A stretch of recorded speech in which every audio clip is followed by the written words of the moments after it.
At just 12 years old, JD Vance hid under a broken bed, his heart pounding so loud it drowned out the sound of shattering glass.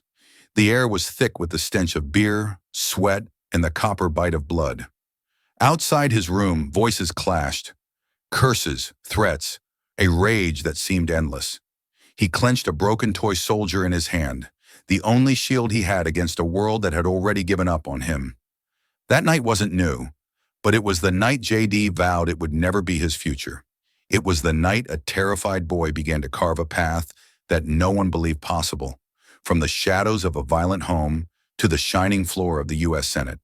This is the story of how fear forged courage, how despair fed hope, and how a forgotten boy shocked an entire nation. As you listen, remember, while some scenes have been dramatized for impact, the emotions, the struggle, and the truth of this journey remain. Because sometimes fiction is the only way we can tell a story too painful, too real to face head on. So I ask you, would you have survived that night? Stay with us. What you're about to hear isn't just a tale, it's a journey through fear, hope, and the fight to be seen. At just 12 years old, JD Vance lay flat on the cold, splintered floor, his small body pressed tight beneath a bed that smelled of rust and old sweat. His heart beat so hard it seemed to shake the wooden slats above him. The world outside that fragile hiding place had dissolved into chaos.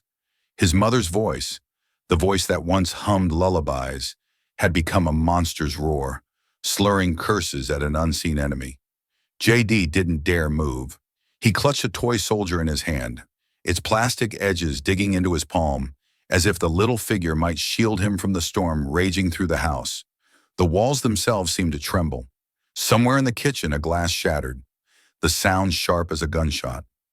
JD squeezed his eyes shut, imagining for a split second that the soldier in his fist might leap to life and defend him, like the heroes he saw on TV. But the house wasn't a TV show. This wasn't make-believe. This was Middletown, Ohio, a forgotten corner of America, where houses like his sagged under the weight of poverty, addiction, and broken promises.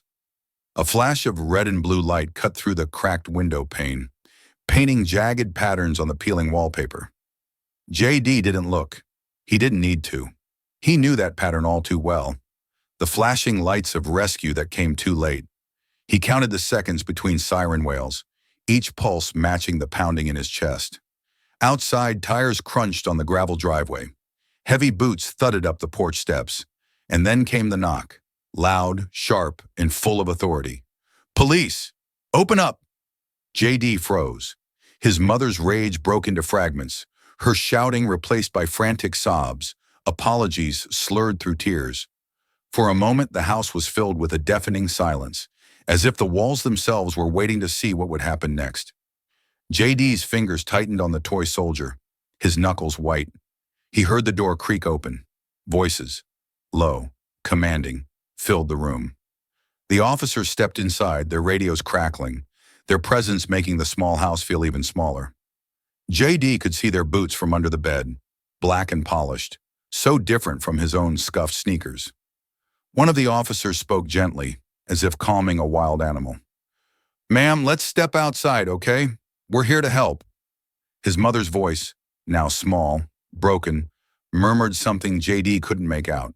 The boots turned, the floorboards groaned, and JD felt the tremor of their steps as they led her out the door. Outside, neighbors had gathered, drawn by the noise, the lights, the promise of a story to tell. JD could hear their whispers. "Again?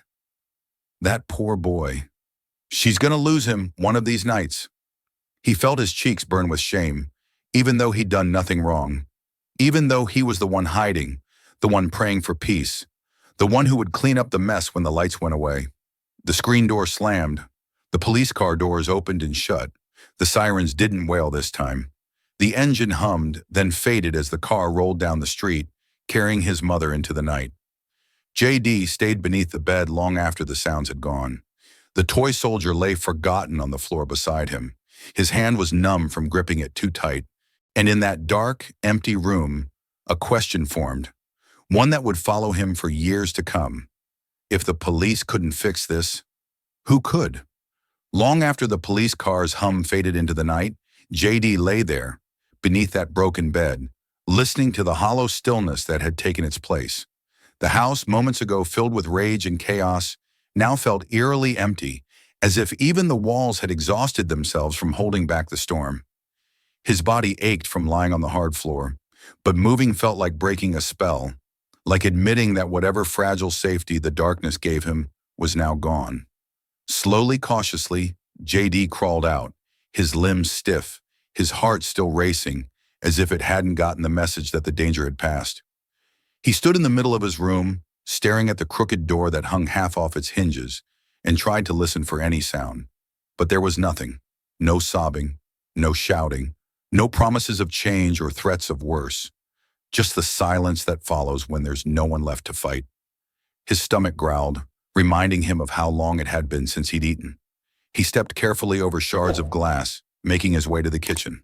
The fridge door creaked as he opened it, and the cold air that escaped smelled of neglect. Sour milk, something rotting at the back. He searched the shelves, but all he found was a heel of stale bread, its crust hard as stone.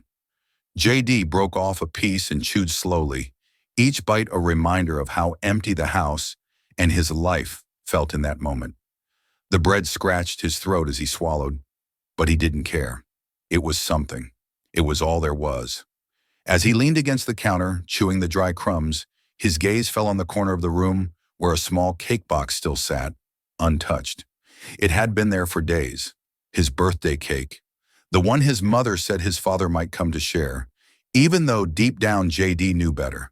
The frosting had begun to crack. The once bright colors faded to dull smears. JD remembered sitting at that table just 3 nights before, waiting, watching the door, every creak of the floorboards upstairs making him lift his head in hope. But no one came. The cake remained whole, uncut, as if even it had given up. The memory stung more than the stale bread. JD clenched his jaw, pushing down the ache that rose in his chest. He was tired of hoping, tired of waiting for a rescue that would never come. The house was empty now. His mother was gone. Where, he didn't know, and for the first time he realized it didn't matter. Whether she returned in an hour or a day, nothing would change. He was 12 years old, and that night he learned what it meant to be truly alone. He left the kitchen and wandered back through the wreckage of the living room, stepping over a fallen lamp, a chair knocked on its side. The house looked like the aftermath of a storm, and in a way, that's exactly what it was. He paused at the window, the one with the cracked pane, and looked out at the dark street beyond. The neighbors' houses were dark too, their windows like closed eyes pretending they hadn't seen, hadn't heard, hadn't judged. JD felt a strange calm settle over him. Not peace exactly, but acceptance. He had no protector, no safety net, but he had himself, and somehow that would have to be enough. The night air slipped in through the cracks in the glass, cool against his face. JD took a deep breath, straightened his shoulders, and turned away from the window. If no one was coming for him, then he would have to find his own way out. And as the first light of dawn began to creep over the horizon, casting the broken room in pale gray, JD took his first step forward. A small step, but one that would begin a journey far bigger than the boy who made it could yet imagine. The dawn light bled softly through the cracked window as JD stood alone in the wreckage of the night, the stale taste of dry bread still on his tongue, the weight of his decision heavy on his small shoulders. But even the strongest resolve in a boy of 12 couldn't hold back the tide of the world around him. When the social worker came later that day, her face kind but her eyes tired, JD didn't fight. He didn't cry. He simply gathered what little he had, a worn backpack, a change of clothes, in that toy soldier, and followed her out the door. The house that had been his battleground slipped behind him as the car pulled away, leaving behind only memories he wasn't sure he wanted. The drive to Mama's house was quiet, the kind of quiet that feels thick, like it's pressing down on you.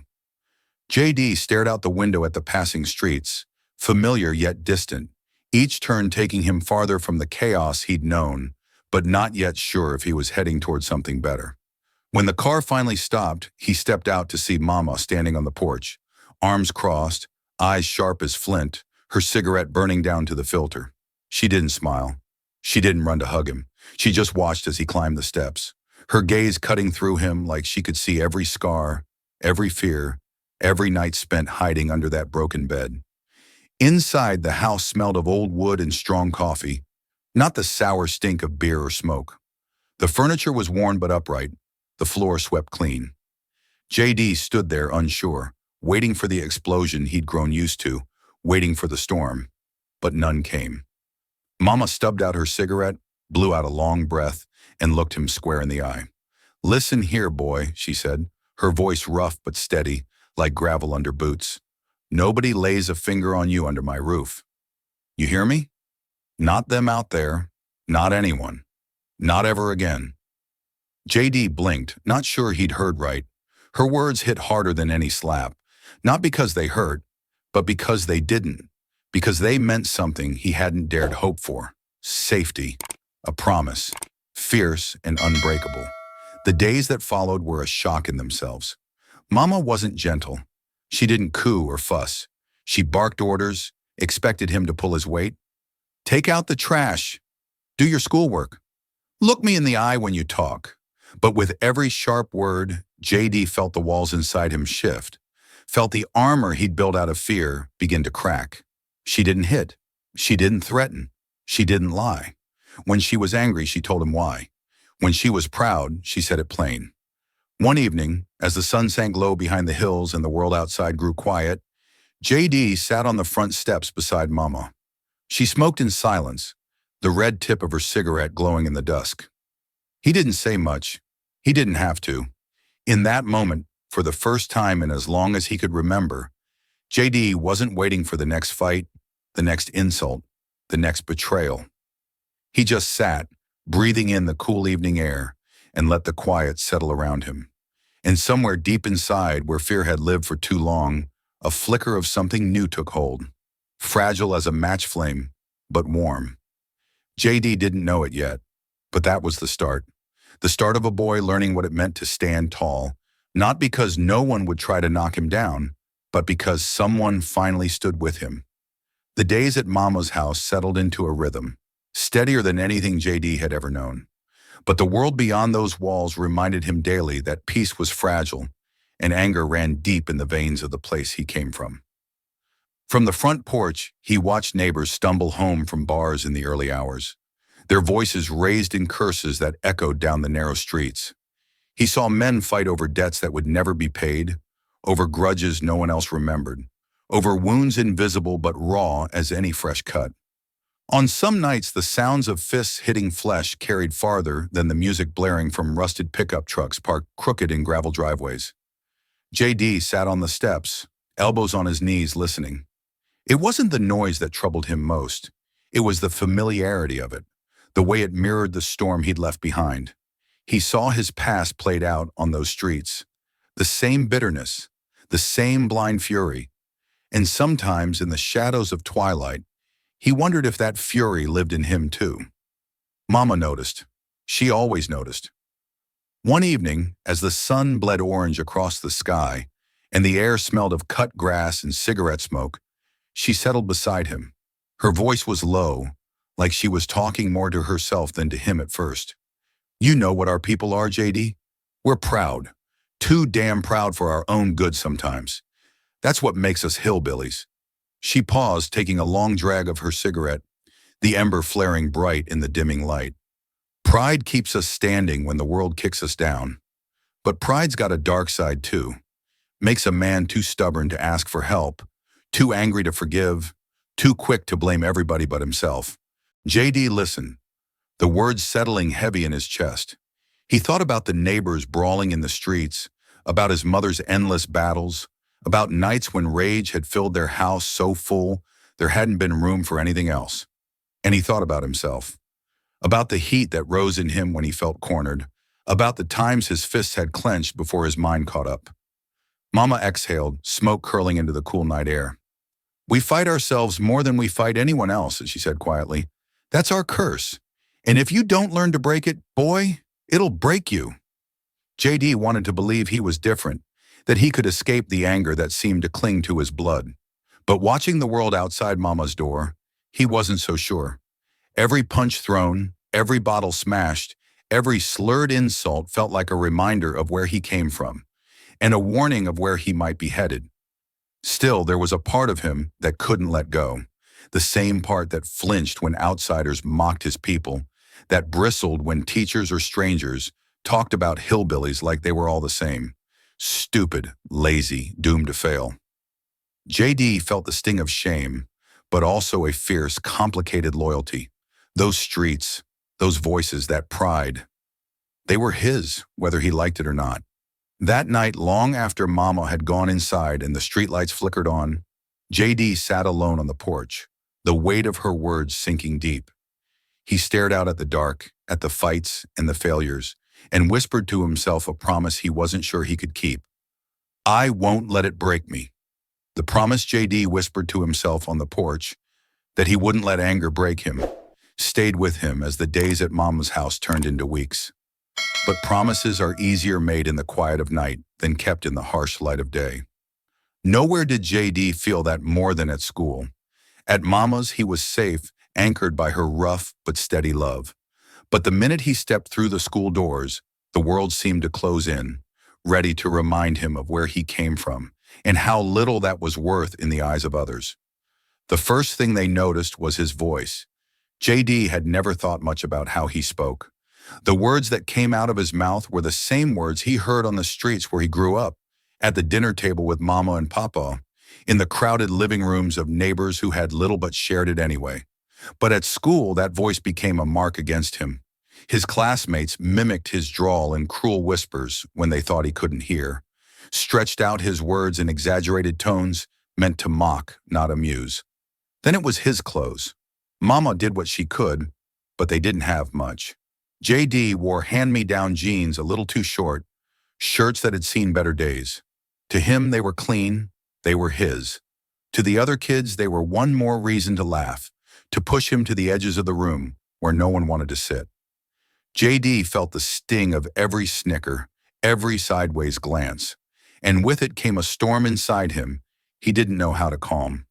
Part of him burned to defend himself, to stand up and shout that he was just as good as any of them, that being a hillbilly didn't mean being less. But another part, the part worn thin by shame, wanted to shrink away, to smooth out his accent, to disappear into a version of himself they might accept. One afternoon, after a day that felt like 1,000 cuts, JD came home in a silent fury. He slammed his backpack onto the kitchen table, the sound sharp in the quiet house. Mama looked up from her crossword, her eyes sharp, seeing more than he wanted her to. She didn't ask. She waited. JD didn't want to talk, but the words spilled out anyway, about the teasing, about how tired he was of feeling like nothing, about how maybe if he just tried harder to fit in, things would be easier. Mama listened, her face unreadable, then set her pencil down with care. She leaned back in her chair, the old wood creaking under her. Boy, she said, her voice steady as stone, pride don't fill a belly. Pride don't save a soul, but neither does running from who you are. Her words hit harder than any taunt at school. JD stared at her, the fight draining out of him, replaced by something else. A weight, yes, but also a clarity he hadn't felt before. He couldn't stop being who he was, and maybe he shouldn't try. That night, as he lay in bed, JD thought about Mama's words, about the trap he was caught in. He didn't have the answer yet, didn't know how to walk the line between pride and survival. But for the first time, he understood the line was there. And that was a start. The days that followed Mama's quiet wisdom weighed heavy on JD. He tried to carry himself taller, to let the taunts at school roll off his back. But the battle inside him raged on. Pride and shame, loyalty and the longing to escape. They tangled in his chest like roots grown too deep to pull free. And then came the night when the choice he feared most stared him straight in the face. It began with flashing blue lights cutting through the curtains of Mama's front room, sirens wailing down their street like a chorus of warning. JD and Mama were at the kitchen table, her coffee cooling in its chipped mug, his homework spread before him, though his mind was far from math problems. The sirens made him freeze. his pencil still in his hand. Mama didn't say a word. Together they rose and stepped out onto the porch, the night air sharp with the smell of rain on hot pavement. Across the street, the commotion unfolded. JD's cousin Danny pinned against the hood of a police cruiser, his face twisted in anger and despair, wrists clenched in silver cuffs. Danny, who'd once helped JD fix the chain on his bike, who'd taught him how to skip stones down by the creek, now reduced to a scene JD had seen too many times before. Neighbors stood in their doorways, watching, whispering, shaking their heads with the same mixture of judgment and sorrow JD felt boiling in his own blood. The officers spoke in clipped, tired voices. Danny shouted something JD couldn't make out. Whether it was defiance or a plea for help, JD couldn't tell. And in the middle of it all stood Mama, silent, still, the smoke of her cigarette curling up like a prayer no one would answer. When the car doors slammed and the cruiser pulled away, taking Danny into the night, JD dared a glance at Mama's face. She didn't shed a tear, not then, but her jaw tightened, and in her eyes JD saw a sorrow deeper than words. Later, when the street had gone quiet and the house was once again their own, they sat at the kitchen table in the dim glow of the overhead light. The silence between them spoke louder than any words. JD's chest ached with 1,000 unspoken fears. Finally, his voice cracked the stillness. "I won't end up like them." The words felt too big for his mouth, too heavy for his 12-year-old heart. But he meant them. Every syllable. Mama didn't answer right away. She reached across the table, her hand rough from years of work, of holding on when everything else slipped away, and gripped as tight. "You better not, boy," she said, her voice steady as stone. "You better not." The promise hung between them, fragile and fierce. JD didn't know how he'd keep it, didn't know what it would cost him, but in that moment he knew this. He had to keep it, because Danny's face pressed to that cruiser's hood wasn't just a glimpse of his cousin's fate. It was a glimpse of what waited for JD too, if he didn't find another way. And so, as the night closed around them and the rain began to fall soft against the roof, JD sat with Mama, hand in hand, and held on to that promise like it was the only thing keeping him from slipping into the dark. The promise JD made at that kitchen table, to never end up like them, lingered in his heart like an ember. But even the fiercest vow couldn't keep the storm at bay. Days passed, heavy with a strange, uneasy calm, until the night the storm came knocking at Mama's door. JD had gone to bed early, hoping sleep might offer some escape from the tangle of worry that filled his thoughts. But the sound of tires crunching on gravel jolted him awake. He froze, listening as the car door slammed, as hurried footsteps crossed the yard. A voice called out, sharp, slurred, desperate. His mother. "JD! JD! You come out here right now!" Her voice scraped the night like broken glass, tearing at the peace Mama's house had tried to build. JD lay still beneath his blanket, heart racing, breath shallow. The air smelled of rain and cigarette smoke, of danger he knew too well. The screen door creaked, and he heard Mama's boots cross the porch, each step measured, steady, like the beat of a drum before battle. He crept to the window and peeked through the worn curtain. The yard glowed under the porch light's pale halo. His mother stood at the bottom of the steps, wild-eyed, swaying, her hair tangled, her hands clenched into fists at her sides. JD saw the glint of anger in her eyes, saw the hunger for a fight that had nothing to do with love. Mama didn't flinch.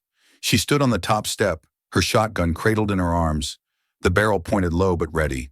Her voice was low, steady, cold as steel. "You turn around and leave, Bev. You're not taking him. Not tonight. Not ever."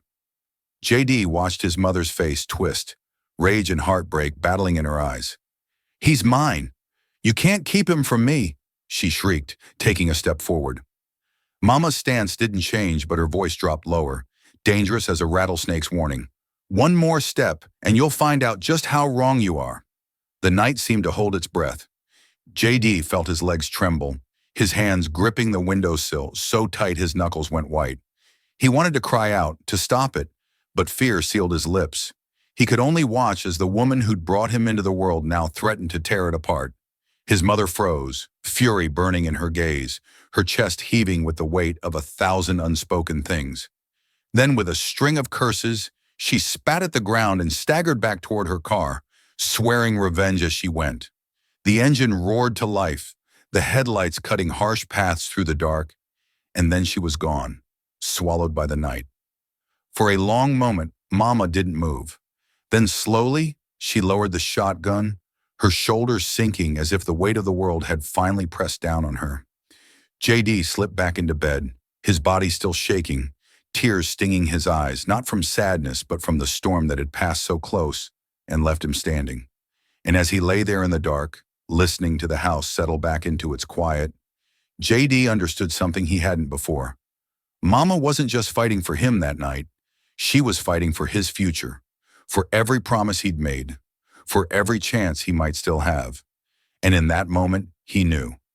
So long as Mama stood her ground, he had a chance too. The night his mother roared off into the dark left JD shaken.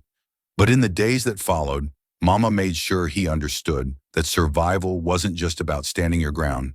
It was about knowing who you were and learning what it meant to be strong in a world that wanted to break you. The morning after that storm, before the sun had fully burned off the night's chill, Mama woke him with a sharp knock on his door and a voice that brooked no argument. "Get up, boy. We've got work to do." Out in the backyard, dew still clinging to the grass, she handed him the old shotgun, the same one she'd used to send his mother packing. The metal felt heavy in his small hands, cold and solid, like the truth she was about to teach. "You don't point a gun at a man unless you mean it, and if you mean it, you don't miss," she said, her tone flat, without a hint of drama. She showed him how to load it, how to breathe steady, how to plant his feet like he belonged on the earth beneath them. With each shot that cracked through the morning air, JD felt something shift inside. Not power over others, but power over himself, over the fear that had lived too long in his bones. But Mama's lessons didn't end with the gun. That afternoon, she sat him down at the kitchen table, spread out her battered checkbook, and taught him to balance it to the last penny. "It ain't about the dollars, boy. It's about knowing where you stand. A man who don't know that is a man waiting for the world to take him for a fool." JD watched as her rough fingers, stained by work and time, moved steadily down the columns of numbers. He mimicked her careful tallying, and for the first time, math felt like something more than numbers on a page. It felt like a way to hold the world together.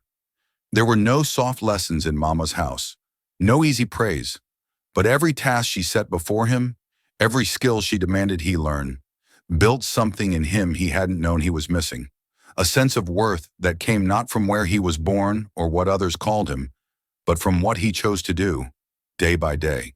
One evening, as the sun dipped behind the hills and the world outside quieted into the hush before night, Mama took him down to the corner store.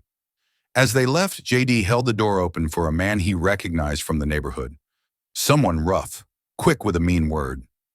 The man met his eyes as if expecting JD to look away, to drop his gaze like he had so many times before. But this time, JD didn't.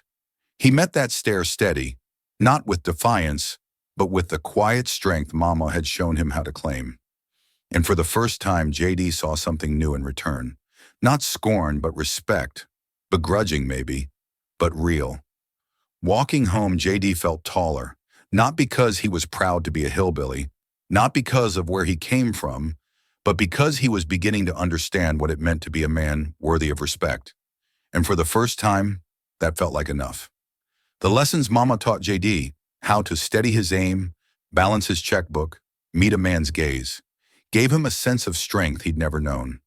And for a little while, it felt like the world had eased its grip. The house felt lighter, the mornings brighter. One rare Saturday, the sun streamed through the kitchen window, and for once the air didn't carry the weight of waiting for the next storm. Papa was in the yard, tinkering with the old mower that always seemed to break at just the wrong time. JD watched him from the porch, the man's broad back bent over the machine, muttering to himself, grease staining his hands. Mama hummed as she cracked eggs into the skillet, the smell of breakfast filling the house.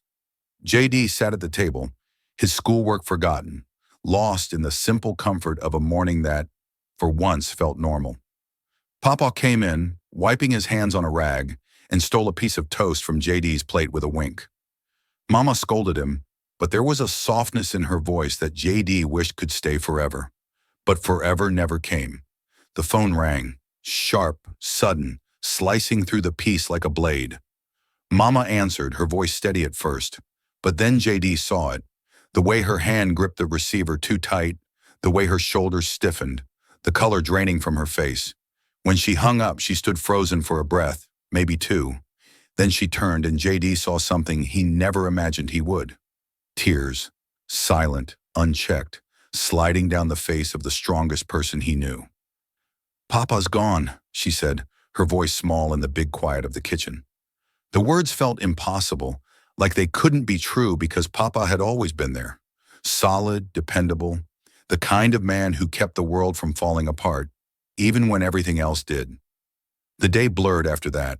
Neighbors came and went, offering casseroles JD didn't want, words that felt empty.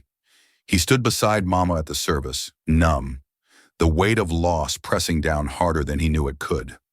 But it was that night after the mourners had gone, when JD slipped out of the house alone and made his way to the cemetery at the edge of town.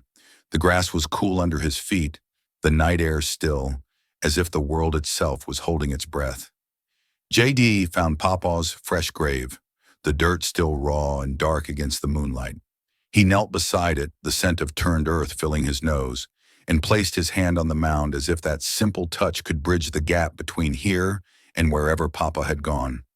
"I'll be more than this town expects," JD whispered, the words thick in his throat. "I promise, Papa, I'll be more." He stayed there until the chill of the night seeped into his bones, until the weight of that promise settled deep in his heart. And when he rose, he felt different, like that vow had built something inside him stronger than the anger, stronger than the shame, stronger even than the grief. The town might have seen him as just another boy doomed to repeat the same old story. But JD had written a new line that night, one only he could see, leading somewhere beyond the fences of Middletown, beyond the dark. JD had meant every word he whispered at Papa's grave. In that quiet cemetery under the cold light of the moon, his promise had felt solid, unbreakable.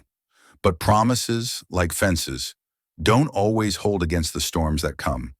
And for JD, the storm came not with a crash, but with small choices, each one seeming harmless on its own, but together leading him toward the edge he'd sworn to avoid.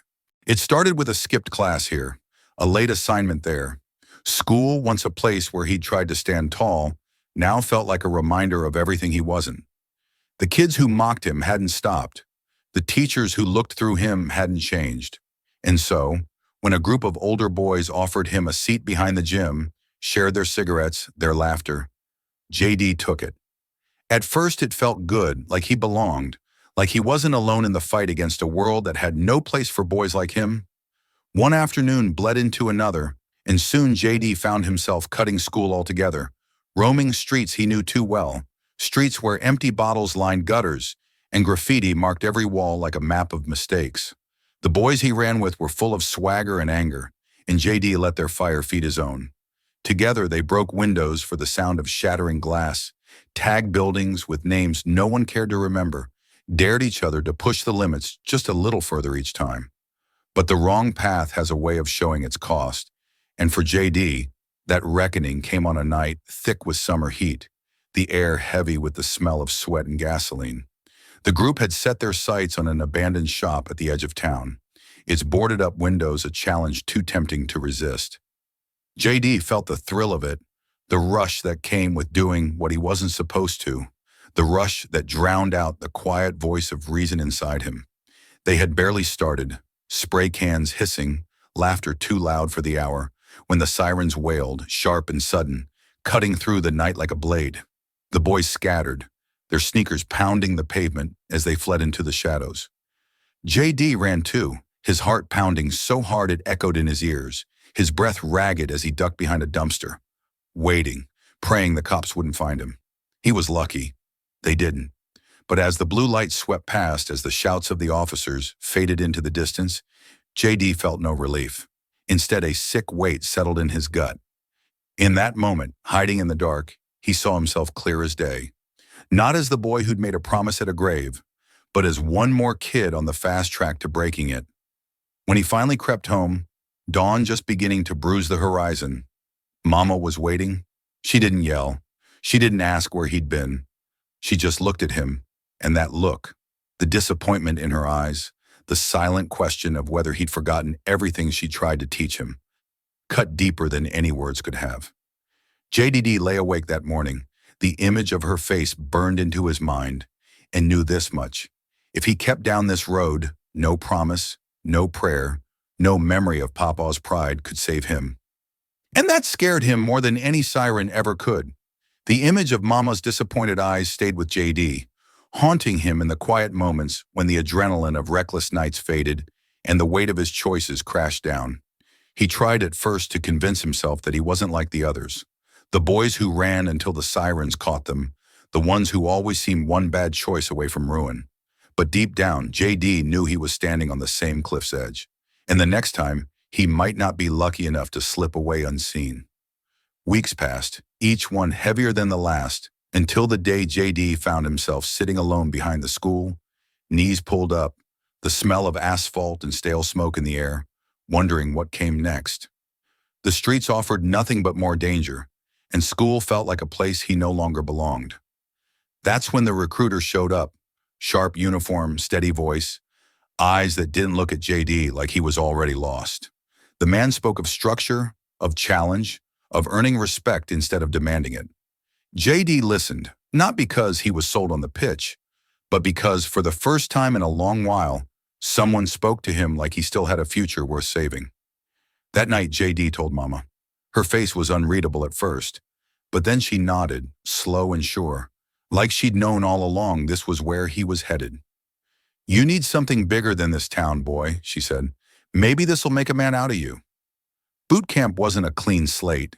It was a test of strength, of will, of every promise JD had made to himself. The first week stripped him down to his bones. The morning started before dawn, the air cold enough to bite, the barked commands of drill instructors sharper than any insult he'd heard back home. His muscles burned from endless push-ups, his lungs ached from runs that seemed to have no end, and his mind wrestled with the constant question, can I really do this? But with the exhaustion came something else.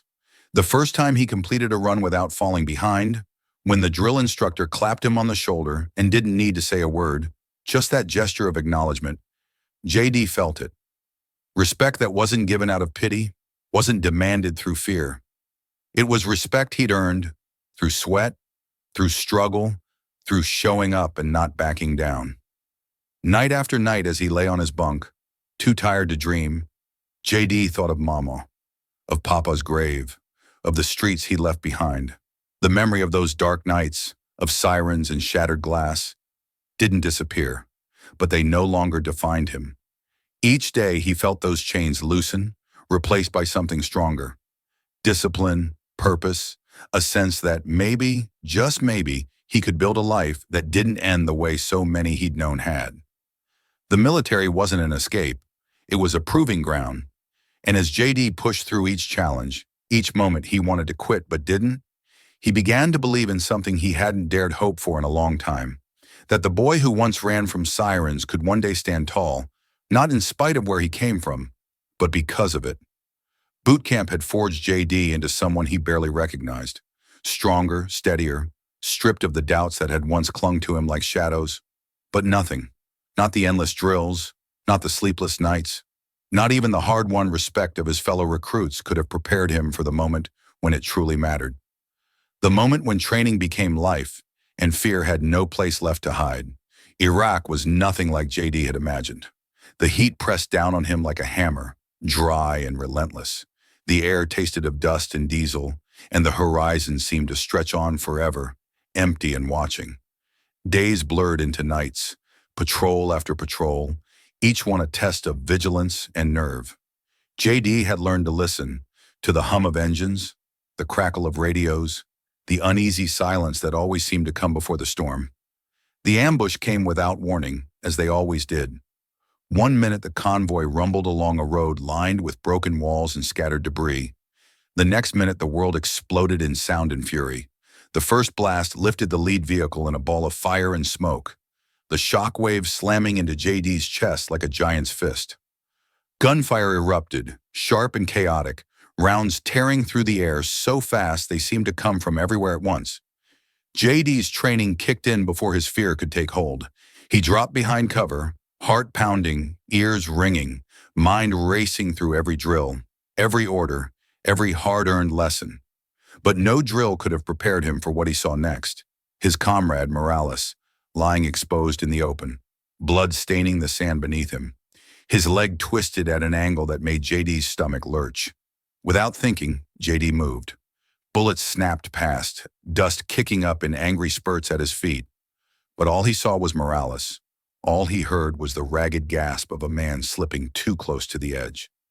JD reached him, grabbed under his arms, and hauled him toward the cover of a battered wall, muscles screaming, breath burning in his lungs. Each step felt like an eternity, the weight of his friend and the weight of the moment pressing down together, but he didn't stop. Couldn't. When they finally tumbled behind the wall, JD barely noticed the sting of a graze along his arm, barely heard the shouts of his squad rallying to push the attackers back. All he saw was Morales' face, pale but alive. All he felt was the rush of something bigger than fear, bigger than pride, purpose. As the firefight faded and the medics took over, JD sat in the dust, chest heaving, heart still racing, but different now. For the first time, he felt like he mattered, like his choices weren't just his own to bear, but could shape the world around him, could save or lose a life. The streets of Middletown, the fights, the sirens, all of it felt distant now, small compared to this. That night, as the desert winds howled outside their camp, JD lay awake beneath the endless stars, and the boy who'd once run from sirens finally understood what it meant to run toward something instead. The desert winds of Iraq had carved new strength into JD, but even as he boarded the plane home, the question echoed in his mind. What now? He had survived the fire, proved himself in the dust and danger, but he knew survival wasn't enough. He wanted more. He needed to be more. The promise he'd whispered at Papa's grave, the weight of Mama's sacrifices, the faces of friends he'd fought beside, they all demanded it. Back in Ohio, the world felt both familiar and strange. The streets of Middletown looked smaller than he remembered, the same cracks in the sidewalks, the same houses sagging under the same burdens. But JD wasn't the boy who'd left them behind. The uniform he hung in the closet was more than fabric and patches. It was proof he could fight for something. Now he chose to fight for himself.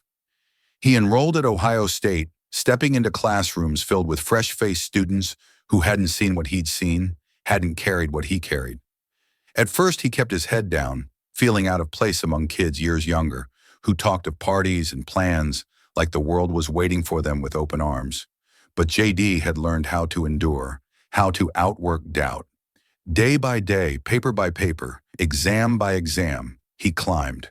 And when he graduated, his name on the honor roll felt like more than just letters on a page. It felt like a door creaking open. That door led to Yale.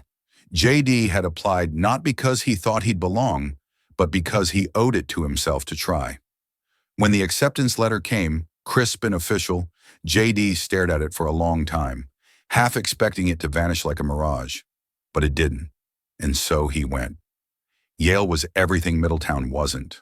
Old stone buildings that seemed to hum with history, students who spoke with confidence that felt effortless, who dressed in clothes that whispered of wealth JD couldn't fathom. He walked the campus his first week, feeling like an intruder in someone else's story, waiting for the moment when someone would tap his shoulder and tell him the truth. You don't belong here. Every lecture hall, every seminar room, every polished floor beneath his boots reminded him of the gap between where he came from and where he now stood. The kids around him discussed art, politics, philosophy with ease, quoting names JD had only heard in passing, if at all. They talked about summer trips to Europe, about internships lined up through family friends. JD talked little, listened much, and wondered if anyone could see through the suit Mama had saved to buy him, if they saw the boy who'd once hidden from sirens and fists, who'd once crouched in fear behind a dumpster as blue light searched the night. But JD didn't run. He couldn't. He carried too many promises, too much pride hard-earned the right way. Each day, he showed up. He read late into the night, took notes until his hands ached, asked questions even when his voice trembled. He reminded himself that belonging wasn't given. It was built, earned like every step he'd taken since he left those streets behind. And though the doubts still whispered, though the walls of Yale felt taller than any he'd faced, JD kept walking. Because this time he wasn't just fighting for survival. He was fighting to become the man nobody, not his hometown, not his doubters, not even he himself, had expected him to be. Each day, JD walked Yale's storied paths, past ivy-draped walls and grand halls named for men who'd shaped history. The sense of being out of place clung to him like a second skin. In class, he kept up, sometimes even excelled. But outside those walls, he felt like a stranger in a land with its own language and customs. At parties, when students laughed over childhood summers in Nantucket or trading stories of boarding school pranks, JD stood quiet at the edge of the room, nursing a drink he didn't want, wondering if anyone else noticed how stiff his collar felt, how out of place he looked. Interviews for internships were worse. He sat across from men in tailored suits, women whose words flowed smooth as polished glass, and tried to match their ease. But JD's answers felt heavy, clumsy, weighed down by the years he'd spent speaking in rooms where nobody listened. He couldn't summon the right anecdotes about family connections or exotic travel. When they asked about his background, he stumbled over the words, unsure whether to hide or honor the truth of where he came from. The gap between him and them felt like a canyon some days, too wide to cross. The way they spoke, the way they moved, even the way they dressed.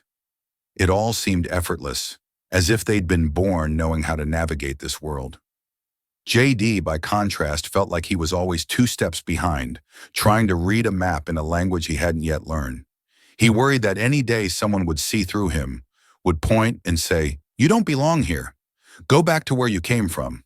It was after one such interview, another polite thank you that felt like a door quietly shutting, that JD stayed behind in the lecture hall, shoulders slumped, the weight of it all pressing down harder than any rucksack he'd carried in the desert. That's when Professor Reynolds noticed him. A man known for sharp eyes and sharper words, Reynolds wasn't someone JD had expected kindness from. But that day he paused, leaning against the edge of a desk, and studied JD in a way that made him straighten a little, even in his weariness. "You know, Vance," Reynolds said, his voice even but not unkind, "I see you trying to walk their walk, talk their talk, and you're wearing yourself out doing it." JD didn't know what to say, so he said nothing, just met the man's gaze and waited. "You're not here despite who you are," Reynolds continued. "You're here because of it, because you bring something these polished kids don't. Don't forget that." The words hit JD harder than any lecture or critique ever had. They settled into the cracks where doubt had lived, and for the first time in weeks, he felt the weight shift, just a little.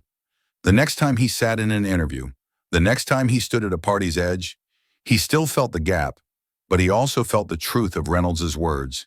He didn't have to speak their language perfectly. He just had to speak his own, and speak it well.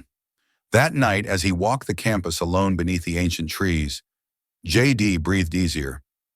The hillbilly in the Ivy League might not have had the right clothes or the right stories, but he had earned his place step by hard step, and that was worth more than any borrowed polish could ever be.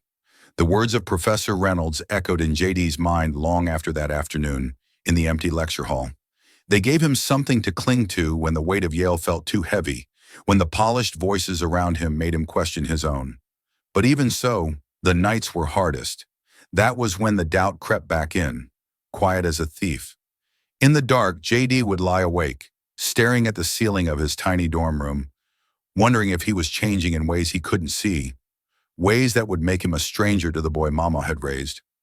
One night, when the silence became too loud to bear, JD sat at his desk. The campus outside hushed under a soft fall rain. He took out a sheet of paper, the kind he hadn't touched since he'd left Ohio, and picked up a pen. And without planning to, he began to write. The words poured out, clumsy at first, then steady, like water breaking through a cracked dam. "Dear Mama, I don't know how to say this out loud, so I'm writing it instead. I thought coming here would make me proud. I thought every step would feel like one closer to the man I promised Papa I'd become. But Mama, some days, I don't know who that man is anymore. Some days I feel like the more I learn, the less I remember why I came. Like every word I read here pushes Middletown further away. Like I'm trading pieces of myself for a place at a table that was never meant for me. I try to speak like them, dress like them, fit in like them. And when I do, I hear your voice in my head, telling me not to run from who I am. But it's hard, Mama. It's hard to be proud when every look tells you you're not enough. Hard to stand tall when you feel small in every room. I keep thinking about the nights on your porch, when you'd light a cigarette and tell me the truth straight. I wish I could sit there now and ask you what to do. Because I don't want to lose myself, Mama. But I'm scared I already am. I'm scared I'll come home and you won't know me anymore. When the ink ran dry, JD stared at the letter, heart pounding, throat tight. For a long time he just sat there, the rain ticking softly against the window, the room lit only by the weak glow of his desk lamp. He folded the paper carefully, the creases sharp and precise, and slipped it into his wallet behind his ID. He didn't mail it. He never would. The letter wasn't meant to be read. It was meant to remind him, a silent anchor he could carry, tucked close to his heart, a promise to himself as much as to Mama. Every time he felt lost, every time the walls of Yale pressed in too close, he'd know it was there. Those words he couldn't say but couldn't let go of. And as JD slipped the wallet into his pocket, the weight of it felt right, not heavy like regret, but solid like the truth. He wasn't done fighting, not for his place here, not for the boy Mama had raised, and not for the man he still hoped to become. The letter JD never sent to Mama stayed folded in his wallet, worn soft at the edges from being taken out on the hardest nights. It was a reminder of the boy he'd been and the promises he'd made, a small defense against the creeping fear of losing himself.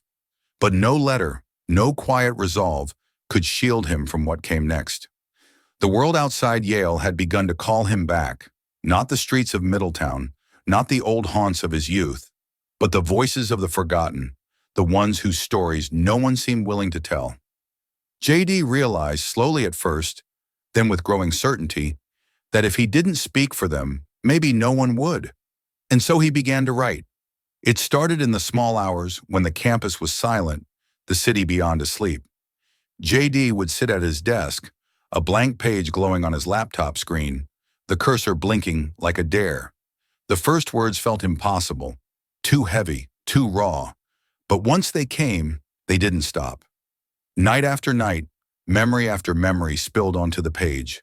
The boy beneath the broken bed, the sirens, the slammed doors, Mama's shotgun steady in her hands, Papa's grave under the moon, the letter he couldn't send.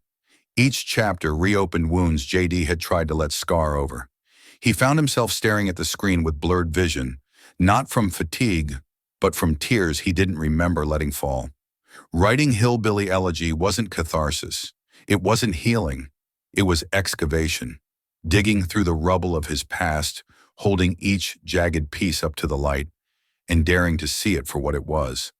There were nights when he wanted to stop, when the pain of putting it all into words felt like more than he could bear. But something stronger kept him at the keys. Mama's voice in his head, the faces of neighbors long gone, the echo of promises made on dark nights when the world felt too heavy to fight. JD wasn't writing for the critics, for the professors, for the polished people who filled the rooms he now moved through. He was writing for the kids still hiding under beds, for the mothers who fought their demons and sometimes lost, for the grandmothers who held the line when no one else would. Page by page, the book took shape, not as a tale of triumph, not as a clean arc of redemption, but as a mirror held up to a world that didn't want to see itself. JD knew there would be those who hated what he wrote, who'd call him a traitor to his roots or accuse him of airing dirty laundry. But he kept going, because the truth, no matter how painful, mattered more than the comfort of silence. As dawn crept through the window, soft and gray, JD would close his laptop, his mind too full for sleep. The sun would rise on a world that felt no different. But inside him, something was shifting. He wasn't just surviving anymore. He was telling the story of why survival had been so hard, and why for so many it still was. And in the quiet moments before the city woke, JD would slip his hand into his wallet, feel the worn edges of the letter he'd never sent, and remember, this wasn't just his story. It was Mama's. It was Papa's. It was theirs. And he would not let it go untold. The nights of sleepless writing turned into mornings of interviews, readings and headlines JD never imagined would bear his name. Hillbilly Elegy didn't just get published, it exploded onto bestseller lists, the title flashing across news segments, talk shows, and social media feeds. Suddenly, JD Vance, the boy who'd once hidden from sirens and fists, was a name spoken in rooms he'd never dared enter, a voice quoted in debates about poverty, culture, and the soul of forgotten America. At first, the praise felt like proof that the pain had meant something. Reviewers called him courageous, a truth teller unafraid to shine a light on the shadows too many ignored. Strangers wrote to him, emails and letters pouring in, thanking him for putting into words what they'd lived but never spoken aloud. Former neighbors reached out, saying they saw their own families in his pages, their struggles reflected in his. For a moment, JD let himself believe he'd done what he set out to do, given voice to the voiceless, honored Mama's fight, Papa's memory, the promise made on dark porches and at lonely gravesides. But the cheers were not the only sounds that reached him. The jeers followed close behind. Critics called him a traitor, said he'd sold out his own for fame, painted his people as broken to win the applause of outsiders. Old friends from Middletown sent messages thick with hurt and anger, accusing him of airing dirty laundry, of using their pain as a ladder for his success. On radio shows, on television panels, voices argued over his story, picking apart his words like vultures circling a carcass.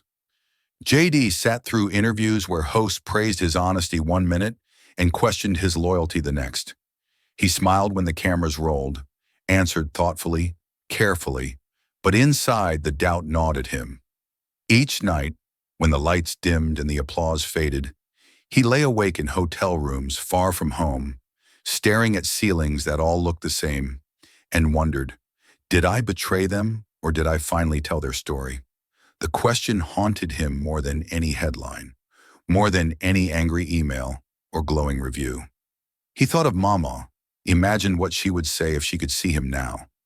Part of him believed she'd be proud, proud that he'd stood tall, that he'd spoken plain, that he'd fought in his own way for the people she'd loved fiercely, flaws and all.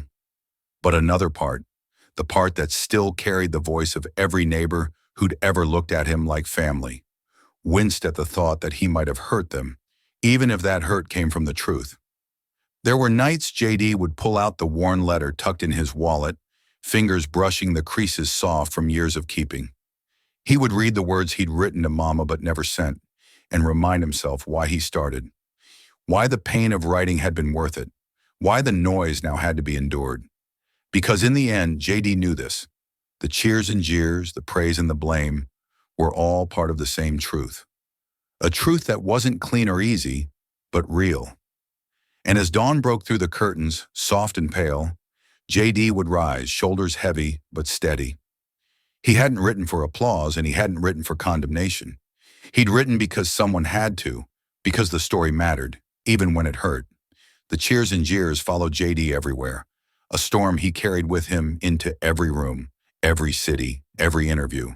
But no moment weighed heavier than the night he stepped onto a stage for his first major speech.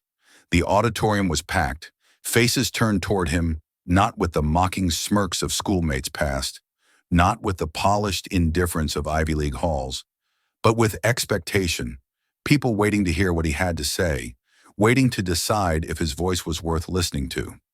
JD stood at the podium, the glare of the lights hot on his face, his palms damp against the worn wood. For a breath, the words he'd practiced felt like strangers, distant and unsure. Then he remembered Mama's voice, steady and sharp, telling him long ago, "Say what's true, boy. That's all you can do." And so he spoke. He spoke of resilience, of people who fought battles invisible to the world but no less fierce. He spoke of mothers and fathers, grandmothers and grandfathers, who held families together with threadbare strength and hope, as stubborn as the weeds that cracked through the sidewalks of forgotten towns. He spoke of failure, not as shame, but as struggle, as proof that standing up after the fall was where dignity lived. The room was silent, the kind of silence that comes when a truth too often ignored is finally spoken out loud. JD felt the weight of their listening, the shared ache of recognition in their faces. He wasn't just telling his story anymore. He was telling theirs. He ended the speech with the words he'd carried with him through every sleepless night, every doubtful morning, words that felt as true as anything he'd ever known. His voice didn't shake when he said them. We are not defined by where we start, but by what we dare to become.